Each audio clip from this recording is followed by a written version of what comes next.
nice. And this morning is amazing. The sun is bright. I mean, it's sunny every day except this morning.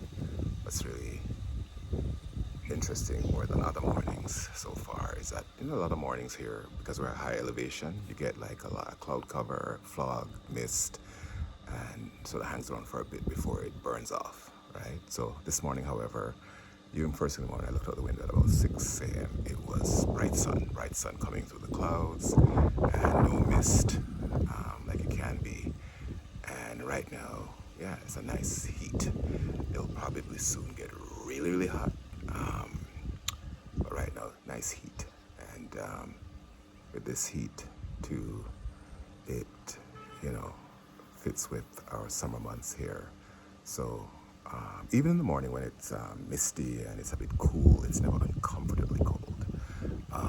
Even at night when the temperature dips up here, because we're at a high elevation, it's so far been comfortable to sleep even without a cover. And even me, even the hottest weather, I like to pull out this little sheet to give me a little sense of something on my body. But yeah, here it's been great. In fact, generally, even when I was on the coast, same, even with the AC.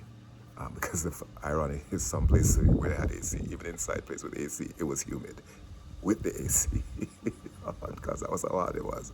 And on the coast, it is like a furnace. But yeah, but just to be clear, in the winter months, just like we have in the northern hemisphere everywhere else, it can be much cooler, and then you definitely have to have a blanket up here at this height of elevation because the temperature dips really low, and the early morning could be quite cold. But right now, gorgeous, gorgeous, gorgeous. So yeah, and so far the last few years I've come to Jamaica, every time I've come, great weather. I mean, and I just came up, Beryl had just passed through. We had some rain one day that made us think, oh Lord, here comes Debbie, because that's apparently the next system coming through. But apparently it skirted the north of us, or the east of us. Yeah, so we weren't in the line of that one. So I don't know, I haven't been able to keep up with the news because unfortunately, one of the impacts of Beryl is that a lot of cell towers are still being, put back up, and even power is not everywhere. So it means that the internet access is inconsistent. So it's quite frustrating. It makes me realize how much I am attached to the internet, because it's like I'm struggling. It's like, you get on, oh, here a little, and then it's like, oh my God. And I have to tell you, there's a place here called Greentown where I go with my family, because my stepmother lives down there, and there is no service. No, and it's a big issue because it's not even about Beryl, because even before Beryl, something happened with some tower that was on somebody's property. The tower, I guess, got damaged, and then the persons didn't want it back on their property, so they had to move the tower somewhere else. So as a result of that, there's no network. You can't make a phone call down there. You can't access the internet down there. So when you're down there, literally you're cut off. So anything they need to do, they need to leave and go up the hill. So, and prior to that, it was fine, right? When the tower was on whomever's property decided don't want it anymore. So it's like this thing, and I'm like, government, just buy the man property and put up the tower, or pay him some rental. Anyway, I'm not sure what is all going on, why this is an issue, but it is one of the most frustrating things. And tons of people live down there. Tons of kids go to school. I mean, it's when you realize, I guess, life goes on anyway, right? People figure, as my aunt keeps saying, we all figure it out in all parts of our lives. In various ways. Anyway, that being said, gorgeous, gorgeous, gorgeous, gorgeous time with I have a lot of nephews. Like, I realize I have in Canada, it's nieces and one nephew. Well, and I have, of course, extended family, chosen family and nephews. But here in Jamaica, I have right now in Jamaica, I saw one niece briefly in the town, Christiana, and then another niece I'm seeing around because she's around for the funeral activities. But then the rest of it is all boys. And mostly I've been hanging with my nephews here. I have right here, I've been pretty much hanging with about 5 nephews so far, various ages. So yeah, and boy, do I ever, I'm relating now to when people talk about having boys, the difference with having boys, because it is non-stop action. Non-stop action, non-stop chatting, non-stop all kind of, it's just, oh my God, I'm so exhausted at the end of the day with them. But Beautiful. Good. Wouldn't trade it. Love it. Lovely. And they're all wonderful and lovely and beautiful and engaging and smart and all the things that young people are as they're growing, right?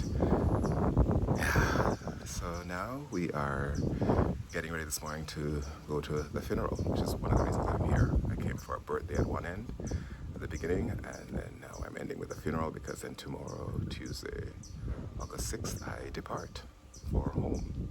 The other home, Toronto. The residential home, let's just say. This is the ancestral legacy home.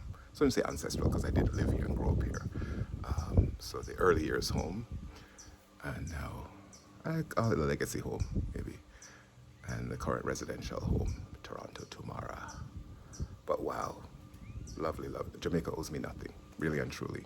I mean, there's so much more I would love to do, so much more as I was videotaping at the moment. I wish I documented that. And I mean, conversations with my family are, as I said, it's like Jamaica all at once, everything all at once, the confounding, the ones that you go, okay, when it starts with, nobody can tell me, no, I'm going to carry off y'all. I'm going to say, you say, okay, here we go. And it doesn't go very much places because the one thing about Jamaica is opinionated.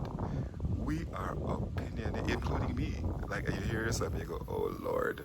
As I'm here interacting with my people, I'm going, oh yes, that's me.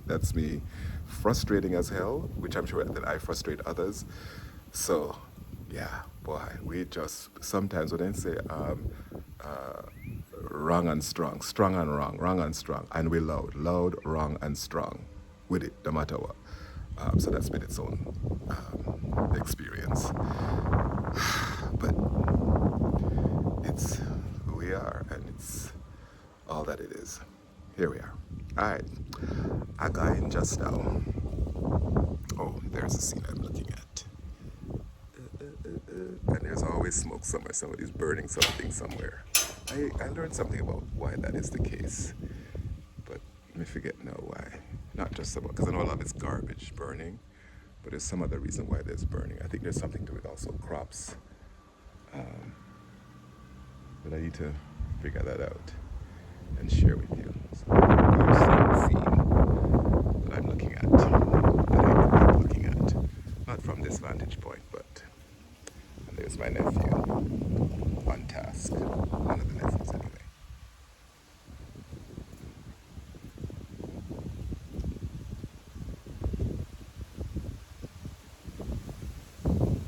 The one thing here that I do appreciate, kids have things to do. They've got chores. And they've got all kinds of chores. They're cooking from all ages. From his age, they're cooking, they're cleaning, they're cleaning up the kitchen. They are, sweeping, mopping. They are helping with laundry. They're running to the shop. It's like, yeah, they get to play and do all of that too. But boy, them have things to do.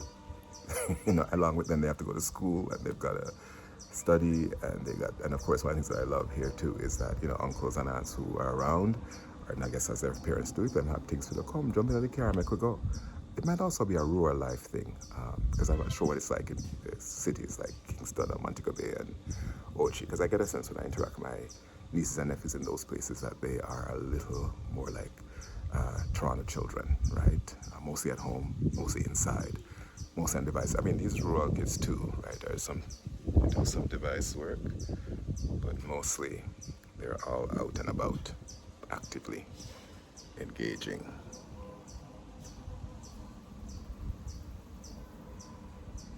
That is Ethan. You've met him many times. And you know how when I first talked to him, how he had his mouth barely want to talk or say anything? No? Chatterbox. And he too has learned already how to be loud, strong. Loud, strong, and wrong. No, don't get me wrong. A lot of times people are right too, right? Or they're on point, or they're expressing respect for their perspective. But why? All right, there it is. Good morning.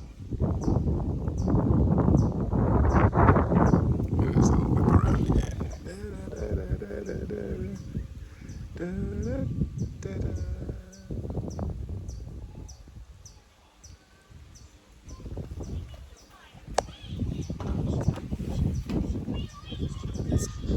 This device. See, so even when there is a device, You ready, sir? No. I know we're gonna hit the road. Cause what we do this morning? But I tell you, and then come back and get it now. All right, your eye ain't closed then yet. That's it. You can't take long. I ain't gonna take long. All right, so when I come out, I add my clothes too. All right.